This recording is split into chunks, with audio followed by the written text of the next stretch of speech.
Good evening everyone and welcome to Gundam News. Of course, we're starting off this week with the new Gunpla announcement. And I cannot believe that I actually got one right. We are getting a hyper-realistic, real-grade God Gundam.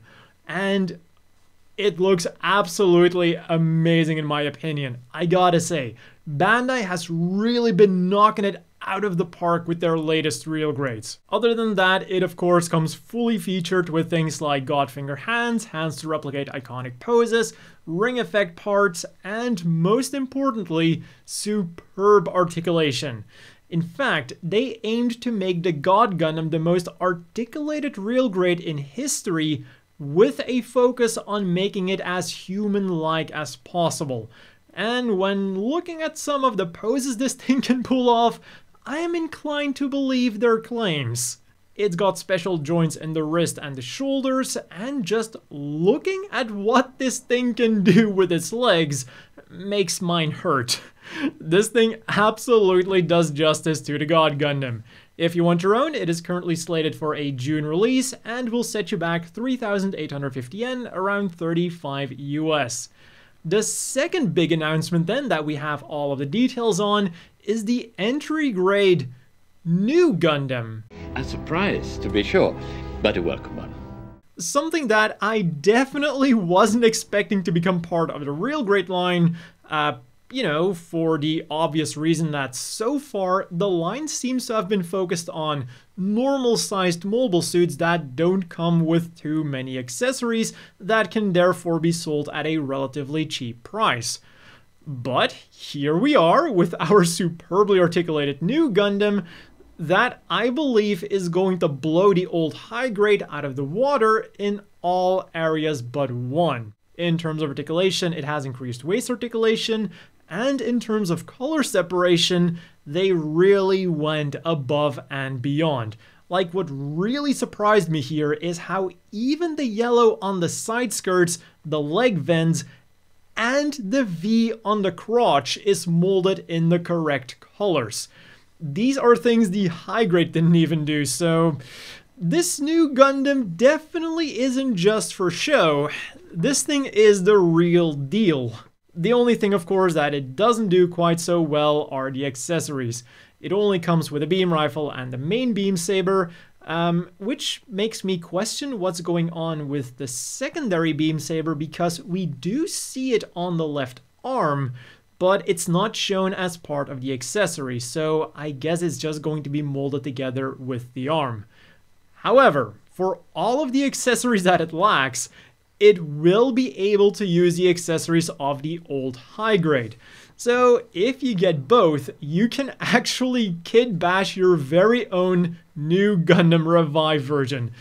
Which is something that I might actually do because I have the old new Gundam, and I do also really like the proportions of this new one, more than the old new Gundam. This then leaves me with the obvious question, are we going to get a full version, either as a P Bandai or a normal release, either with the high grade stuff or with brand new molded stuff? Only time will tell. As for now, you'll be able to get this thing in April 2022 for 1,100 yen, around $10, which is a pretty banger price considering that the old high grade, with all of its accessories of course, goes for 2,500 yen, a bit over 20, and the old new Gundam, like the really old new Gundam, the one that didn't come with the fin funnels, goes for 800 yen, which is extremely close to the price for this amazing thing. So all around a really awesome sounding kit. And in addition to these announcements, they made a few more really cool ones.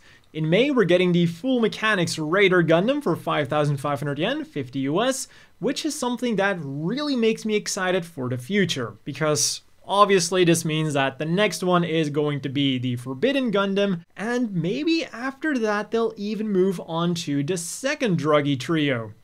I also wonder if we're going to get a Sword Calamity in the future. And then the final big announcement was a new Gundam frame from the Iron Blooded Orphans Urdu Hunt or Urzu Hunt mobile game.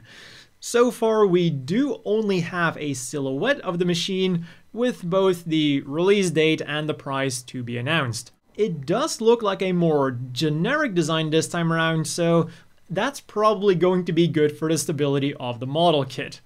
Then next up, they also announced 4 absolutely shocking P Bandai kits: the high-grade Gundam Ground Urban Type, the Goof Crimson Custom, the Gundam Astray Red Frame Inversion, and the Wing Gundam Sky Zero. Now, for anyone out of the loop on these were already announced as regular releases outside of Japan, but now the people living inside of Japan will have the opportunity to get these kits as P Bandai. Like, I wasn't expecting much from the P Bandai announcements, but somehow this was still a huge letdown. It's a good thing that the 5th episode of Gundam Breaker Badlock was there to cheer me up. As always, if you haven't seen it, I will have it linked down below, and you're definitely not going to want to miss this one because there was some pretty cool action. It's just a shame that the first half was constantly interrupted by the lamest Gundam villain ever talking over that action. But yeah, it was definitely cool to see how those AI pilots acted as their old selves in those new machines, with some of their famous lines peppered in there. If SD Gundam is more your thing then you can look forward to the SD Gundam World Heroes Gaiden, The Legend of Dragon Knight. And alongside that new anime, they also announced 2 kits.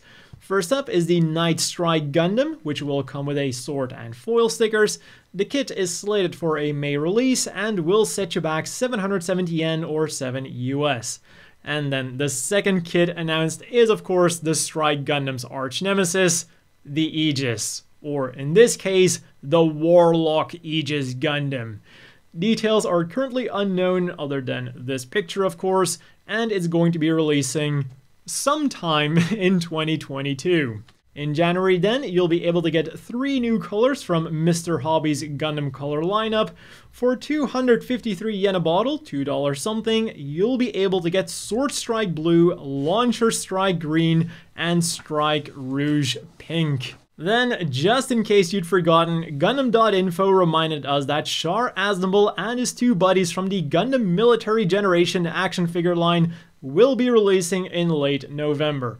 So if you still want to get your own set, I will have them linked down below. And then finally, we've also got some more information on Gundam UC Engage. But given how much time I've already spent on the new Gunpla, I would rather talk about it next week in some more detail rather than quickly skimming over the details this week. So please look forward to that. As for the things you could get this week then, last week Saturday, the Gundam base released the absolutely amazing looking master grade Barb's Iron Blooded Coating version for a neat 9,900 yen, around 90 US, but at the very least it does look really cool for that price. And then the not quite so amazing looking high grade Gundam Dead Scythe clear color version for 1,650 yen, 15 US. On Monday then, the FDW Converge number 22 was released with quite the lineup. There is the RX-78-2 final battle specifications that also comes with a damaged arm so you can replicate the final shooting pose, the RX-78-3 that comes with the same damaged arm so you can also replicate the final shooting pose with that thing, the Poor Jim that comes with nothing extra, the Buster Gundam that has different arm parts so you can pose him with the guns, the Zaku 2 FZ which comes with a Heat Hawk, which then makes me wonder why they didn't give the Jim a beam saber, but whatever, and then finally the Gelgook Jaeger in normal colors and in Shin Matsunaga colors. Each of course comes with a piece of chewing gum and will set you back 550 yen or 5 US. On the same day then, B-Legend started their Black Friday sale, which includes a Gundam-themed protein drink with Federation White yogurt flavor. Not something that I was expecting to see, but also not something that surprises me. I don't think a lot of things would really surprise me anymore with Gundam slapped on them, but if you want more information on this, I will have it linked down below. On Tuesday then, you could get some reading material in the form of the weekly Mobile Suit Bible, this time featuring the Zaku 2J type, also known as the ground type. And then finally on Friday, which is today at the moment of recording, we're getting the second volume of Gundam Battle Operation Code Fairy and the first DLC pack for Super Robot Wars 30th. In other news then, from today until December 31st, a Gundam X Hello Kitty pop-up event will be held at the Narita Anime Deck, Da Vinci Store, and Kadokawa Store. They'll be selling various collaboration goods like stickers, keychains, and clear files. And with that, it is finally time to have a look at this week's Gundam apparel.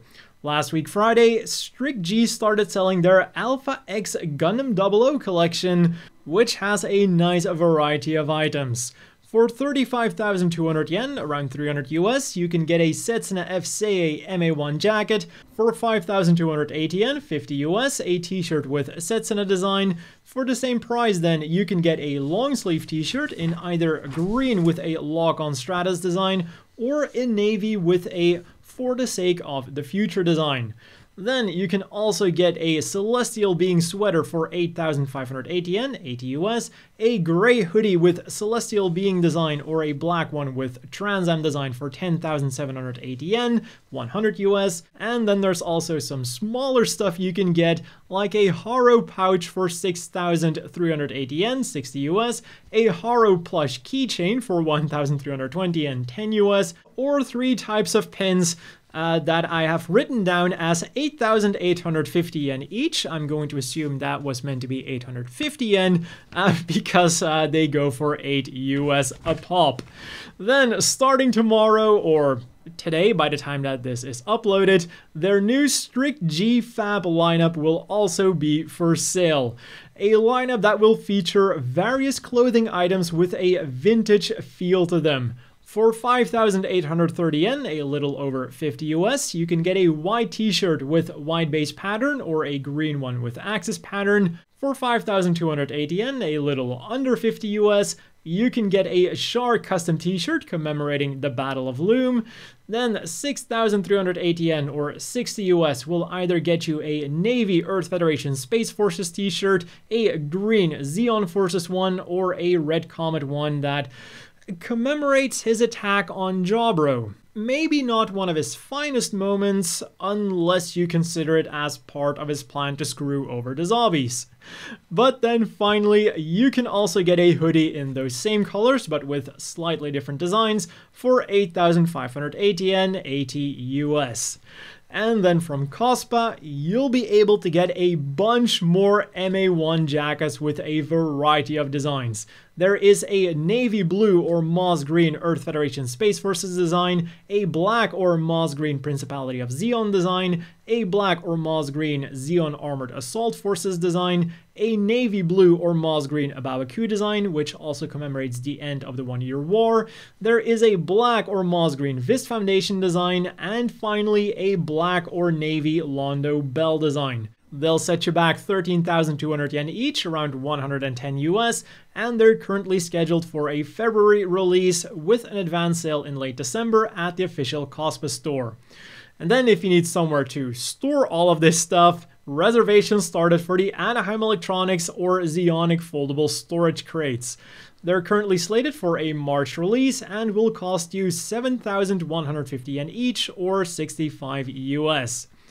Moving on to the Gundam Cafe news then, where we got the bittersweet announcement of the Gundam Cafe Arigato project, or the Gundam Cafe Thank You project in English. With all of the Gundam cafes closing next year, the best dishes they've served in the past 12 years will be making a comeback. Which dishes exactly remains to be seen, but more details should be arriving soon, as the project already kicks off on December the 3rd.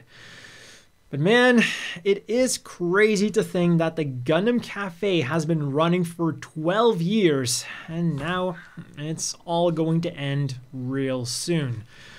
I don't think anyone could have seen this coming 2 years ago. But it is what it is. Moving on to the final thing for this week then, in Japan there is another one of those special days coming up because the pronunciation of the numbers matches up with other words. This time around, it is November the 29th, which is Good Clothing Day.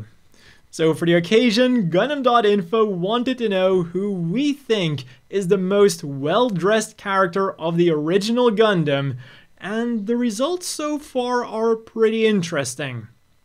The characters they chose are also interesting in some cases. Currently in last place with only 12 votes, we have Poor Dren. Now, considering the fact that he's just wearing a normal Zeon outfit, which looks pretty good in my opinion, I think part of the reason that he's in last place is simply because he's a lesser known character, especially compared to some of the other heavyweights on this list. Still, I would highly recommend everyone to go vote for him so that he can beat out M'Quve, who's currently in second to last place with only 15 votes. Next up then is General Revel with 23 votes, something that I unfortunately find completely understandable. I never particularly liked the uniform of the high-ranking federal officers either. Then the only Zabi on this list is Dozle Zabi with 29 votes. Here I'm not so much surprised by his low ranking as with their choice to go for Dozle rather than someone more prolific like Garma or, just go for the head honcho Gihren himself, whose outfit I also think looks way more fancy than Dozle. It is more unique with those spikes on the shoulders, but still, we're going for well-dressed people here, not standing out. But anyways, the fight for 5th place is fought between Ramba Ral and his famous blue outfit with 58 votes, and Frau Bao with her famous pantsless uniform with 65 votes. Then for 3rd place, we get an equally close battle between Bright Noah with 120 votes and Sayla with 139 votes. And, well, if you look at what I'm wearing, I'm pretty sure you know who I voted for. And then for the top spot, we have the very fitting clash between Amuro Ray with 176 votes and Char Azazel with 195 votes. I think I know who's going to win this poll, but I gotta say, this poll does have a very nice spread of votes with some nice battles going on. And if you still want to vote, you can do so until the 22nd by following the link down below or just going to Gundam.info and scrolling down. And that has been all for this week's Gundam News. As always, a big thank you to the Patreon supporters. I hope everyone watching has a great day, and I'll see you all next week with more Gundam News.